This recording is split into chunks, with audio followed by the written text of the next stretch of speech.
Maaaring hindi makalaro si TNT tropang 5G guard Roger Pogoy sa Game 3 ng PBA Philippine Cup Semifinals, matapos lumala ang groin injury sa kanilang overtime win laban sa Rain or Shine noong Biyernes ng gabi sa Ninoy Aquino Stadium.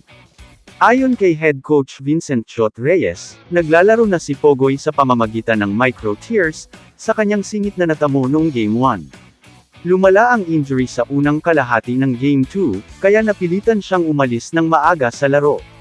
Nagtapos si Pogoy na may 11 puntos, kabilang ang 2 3-pointer at 1 block, sa loob lamang ng minutong aksyon bago sumiklab ang injury. Dahil ang tropang 5G, ay nakikitungo na sa mga isyu sa lalim ng roster, hinihimok ni Reyes ang kanyang koponan, na manatiling nakatutok at nakakulong habang nagsusulong sila, para sa nangunguna sa serye.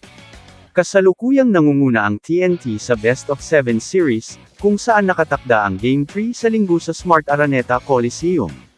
Lumala ang groin injury ni Pogoy sa panalo ng TNT, at hindi siguradong makakalaro para sa Game 3. Umaasa si Reyes sa pagbabalik ni Heruela sa Game 3, sa gitna ng mga problema sa backcourt ng TNT. Umaasa si TNT coach Chot Reyes na mababalik si Brian Heruela sa Game 3, ng kanilang semifinal series laban sa Rain or Shine, habang ang koponan ay humaharap sa maraming pinsala sa backcourt. Si Heruela ay wala na dahil sa ankle injury mula noong quarterfinals game nila laban sa Magnolia.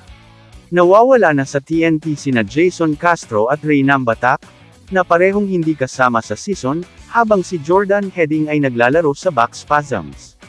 Sa nauubos na lineup, lubos na umasa si Reyes kina Roger Pogoy at Simon Enciso, para mahawakan ang mga tungkulin ng point guard.